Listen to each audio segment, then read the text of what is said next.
राजनीति विज्ञान के विद्यार्थियों, नमस्कार। आज हम ब्रिटिश संविधान वाले टॉपिक पर चर्चा कर रहे हैं। मित्रों, विद्यार्थियों, ब्रिटिश संविधान का विकास, ब्रिटिश संविधान क्या है, इसके संबंध में बीए सेकेंड ईयर के जितने भी विद्यार्थी हैं उनके लिए इस संविधान का अध्ययन करना जरूरी है। इसके बाद अमेरिका का संविधान का अध्ययन करना जरूरी है।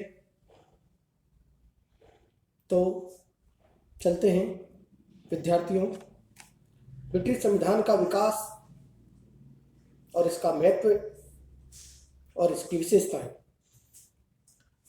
मित्रों, ब्रिटिश संविधान के विकास के संबंध में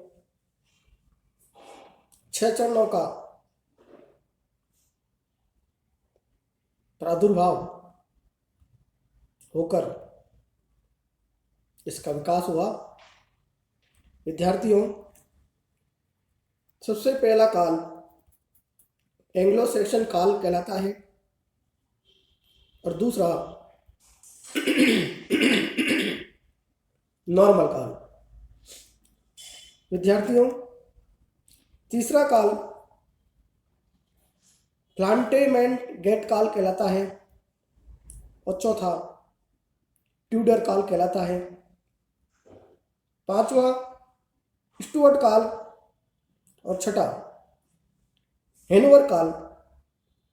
इस प्रकार इन 6 चरणों में, इन 6 कालों में ब्रिटिश संविधान का विकास है, उसका हम इस वीडियो में अध्ययन करेंगे। ब्रिटिश संविधान का क्या महत्व है, ब्रिटिश संविधान का क्या स्वरूप है और इस संविधान के क्या क्या स्रोत हैं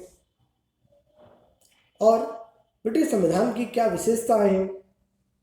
इसके अलावा ब्रिटिश संविधान को संयोग और विवेक का शिशु क्यों कहा जाता है।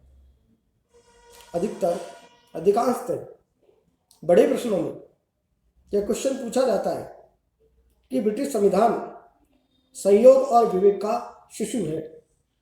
विवेचना कीजिए। मित्रों, चलते हैं। चार्ल्स डिकेंस ने कहा है, क्या कहा है? हम अंग्रेजों को अपने संविधान पर गर्व है क्योंकि यह ईश्वर की देन है और इस संबंध में अन्य किसी देश पर उसकी इतनी अधिक कृपा नहीं हुई।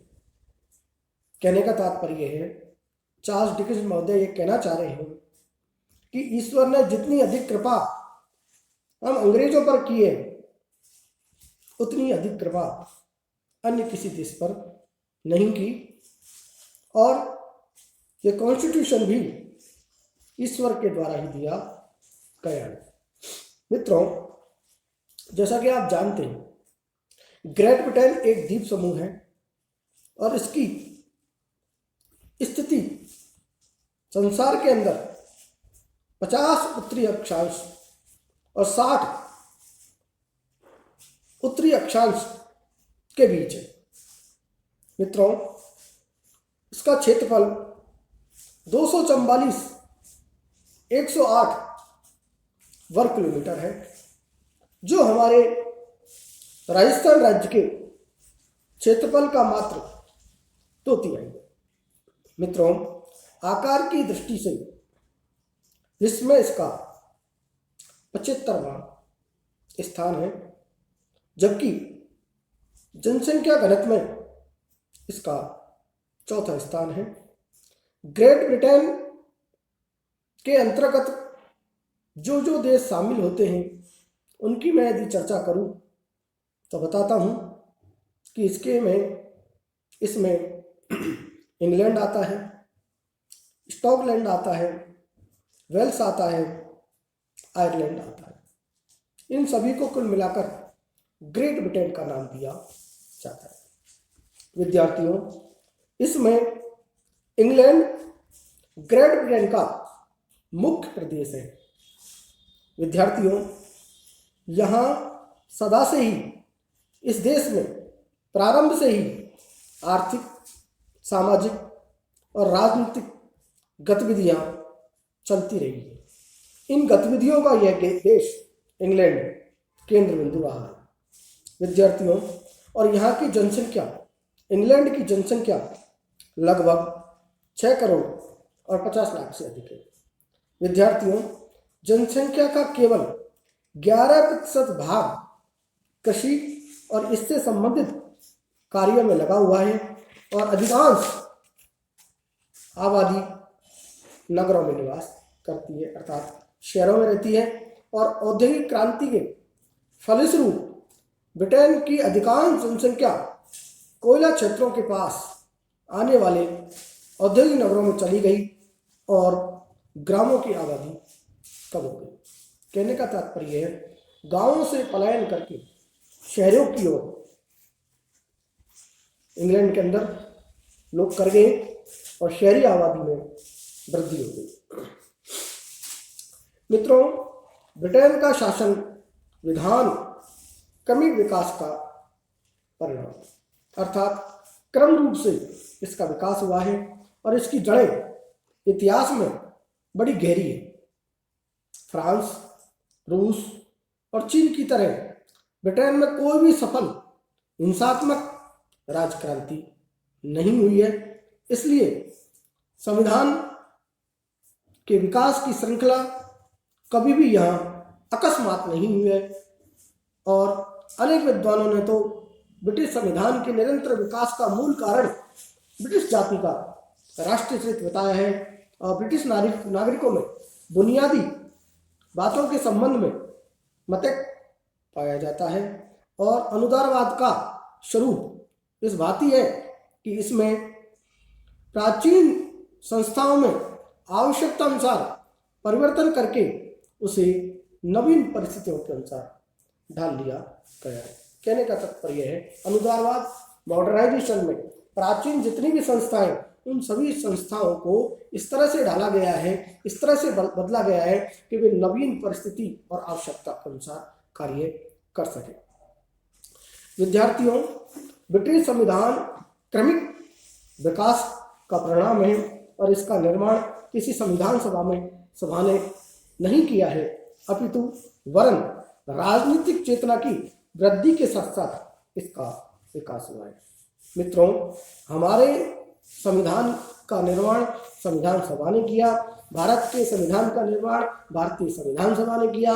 अब जबकि हम यदि बात करें तो ग्रेट ब्रिटेन के संविधान का निर्माण किसी संविधान ने नहीं करके इसका एक क्रमिक विकास हुआ है। ब्रिटिश संविधान का धीरे धीरे अबाध गति से विकास हुआ है और इसकी जड़ें सदियों के पुराने इतिहास में दर्ज हैं और उसकी विकास की गाथा का सारांश यही है कि निरंकुश राजतंत्र को शांतिपूर्ण ढंग से वैधानिक राजतंत्र में तब्दील कर दिया गया है। मित्रों, विद्यार्थियों, आपको विदित होगा, संसार के अधिकांश देशों में, ज्यादातर देशों में राजतंत्र मौजूद है और प्राचीन समय में राजतंत्र ही था, राजाओं का ही शासन था। लेकिन उस तरह ब्रिटेन में भी राजतंत्र था, लेकिन इस राजतंत्र को धीरे धीरे वैधानिक राजतंत्र में तब्दील कर दिया गया, रूपांतरित कर दिया गया। मित्रों, ऑग एंड जिंक लिखते हैं, क्या लिखते हैं कि इंग्लैंड की राजनीतिक संस्थाओं और प्रक्रियाओं के प्रस्तर बिंदु राष्ट्रीय इतिहास के उस राजमार्ग पर बिखरे हुए हैं जो भूतकाल में 1300 या 1400 वर्ष तक लंबाई में फैला हुआ है। मित्रों, शांतिपूर्ण विकास ब्रिटिश संविधान की एक अनूठी और अनुपम विशेषता है और उसमें आकस्मिक परिवर्तन नहीं हुए, अपितु उसका वर्तमान सदैव भूत की नींव पर ही खड़ा हुआ है। कहने का मतलब यह है कि प्राचीनता को ब्रिटिश संविधान अभी भी समाहित किए, परंतु बदलते दौर के साथ, परिवर्तन के साथ, इसी तरह से C.F. स्ट्रॉन्ग महोदय कहते हैं, लिखते हैं कि ब्रिटिश संविधान के विकास की कहानी परिवर्तित होने वाली आवश्यकताओं के अनुरूप अनेक अविकल अनुकलनों की गाथा है। वे दो प्रकार से है, रूढ़ि तथा विधि के द्वारा हुआ हो। इन दोनों तत्वों में सावधानी के साथ भेद करना चाहिए। हालांकि इन दोनों को संवैधानिक विधि के शीर्षक के अंतर्गत रखा जाता है और इसमें प्रथम तत्व पारिभाषिक दृष्टि से विधि नहीं है, क्योंकि यह उन नियमों और विचारों से बना है जो हमारे संवैधानिक जीवन में मजबूती के साथ जम तो गए, परंतु उनमें न्यायालय के सामने आने पर मान्य ये नहीं होंगे, ला करेंगे। दूसरा तत्व है वास्तविक निकाय। तीन तत्वों से बना हुआ है। पहला लिखित तथा सामान्य विधि, दूसरा है संविधि और तीसरा है संधि। मित्रों, ब्रिटिश संविधान के विकास के प्रमुख चरणों का विवेचन हम पुनः करते हैं। एंग्लो सेशन काल, दूसरा है नॉर्मल काल, तीसरा है प्लांटेगेटनेट या लैंकास्ट्रियन वंशों का राजकाल, और चौथा है ट्यूडर काल, और पांचवा है स्टुअर्ट काल, और छठा है हैनोवर काल। मित्रों, विद्यार्थियों, बारी बारी से इसकी हम चर्चा करते हैं। मित्रों, पहला लेते हैं हम एंग्लो सेशन काल। इस काल में क्या हुआ कि इंग्लैंड का जो इतिहास है वो केल्ट, रोमन और सेक्सन जाति के आगमन से शुरू होता है। 5वीं शताब्दी में एंग्लो सेशन लोगों का शासन यहाँ स्थापित हुआ और यहीं से ब्रिटिश संविधान की नींव पड़ी। इस युग में राजतंत्र और स्थानीय शासन चलने लगा। मित्रों, राजपद का जो प्रादुर्भाव हुआ है वो इस काल में ही हुआ है और प्रारंभ में एंग्लो सेशन काल के जाति के विभिन्न दलों ने अलग अलग राज्यों की स्थापना की और बाद में वैक्सेस के राजघराने की सर्वोच्चता स्थापित हो गई और अल्फ्रेड से लेकर नॉर्मन विजय तक पूरे इंग्लैंड पर इसी का शासन था और इन दोनों वंशानुगत राजतंत्र की स्थापना नहीं थी।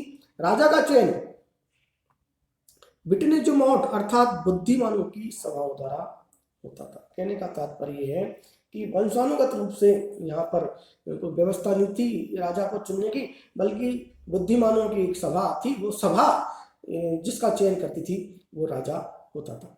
मित्रों, इस सभा में राजा के संबंधी होते थे, गांव के वृद्ध लोग बैठते थे, चर्च के अधिकारियों को यहाँ स्थान दिया जाता था, सेना के कर्मचारी और महत्वपूर्ण कार्यकर्ताओं को इसमें सम्मिलित किया जाता, जो बुद्धिजीवियों की सभा कहलाती थी और ये बुद्धिजीवियों की सभा ही राजा का चयन करती थी। राजा सभा की बैठकों का सभापति करता था और इस सभा के पास काफी शक्तियां होती थी और यह राजा को गद्दी से उतार भी सकती थी तथा नया राजा चुन सकती थी। शासन प्रबंध में इसका पूरा अधिकार था। राजा के साथ ये कानून बनाती, वह टैक्स लगाती थी और यह दीवानी तथा फौजदारी मामलों में उच्च न्यायालयों का कार्य भी करती थी। इस प्रकार विटिनेजुमॉट का बड़ा प्रभाव होता था। यह राजा पर नियंत्रण रखती थी। इससे सीमित और वैधानिक राजतंत्र के विचार का सूत्रपात हुआ। कितनी अच्छी बात है। कहने का तात्पर्य यह है कि यह जो सभा है एक तरह से राजा पर अंकुश लगाने का कार्य करती है। इससे राजा निरंकुश नहीं हो जाता है, बल्कि राजा पर अंकुश लगता है। राजा का चयन भी यही सभा करती है। राजा को अपने पद से भी हटा सकती है। इसी के साथ साथ न्यायालय संबंधी जो भी कार्य है उसको भी यही सभा करती है। अन्य पदाधिकारियों की जो नियुक्ति है उसको भी ये राजा यही सभा करती है। इसलिए इस सभा का बहुत अधिक महत्व है और इस सभा से सीमित राजतंत्र की नींव पड़ती है। सीमित राजतंत्र के बीज का रोपण हो जाता है। मित्रों, अब हम चर्चा करते हैं स्थानीय स्वशासन का सूत्रपात। वो कैसे हुआ? इसी काल में स्थानीय स्वशासन का भी विकास हुआ। सारा देश शायरों में विभक्त था और शायर हंड्रेड्स नाम के उप प्रदेशों में विभक्त थे और हंड्रेड्स गांव तथा शहरों में विभक्त थे। प्रत्येक 100 में एक स्थानीय सभा होती थी और प्रत्येक शहर में एक शायर मूठ होता था। गांवों में जनता एकत्रित होकर अपने आपस के मसलों पर विचार विमर्श करती थी। इस प्रकार स्थानीय स्वशासन की नींव पड़ी।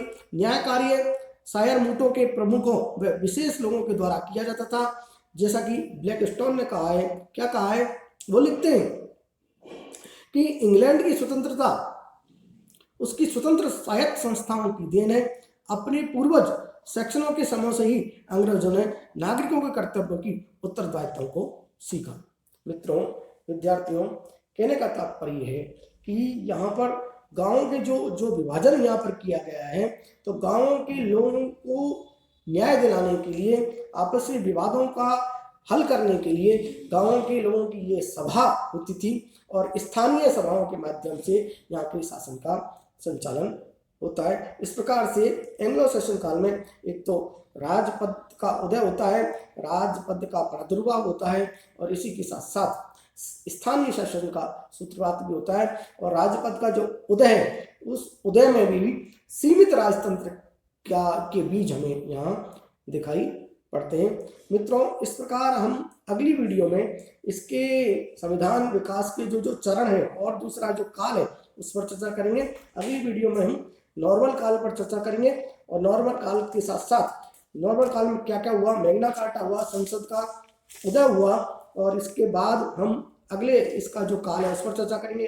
और इन कालों की चर्चा करने के साथ ब्रिटिश संविधान का जो विकास हुआ है उसको हम समझने का प्रयास करेंगे। तब तक के लिए मित्रों, धन्यवाद।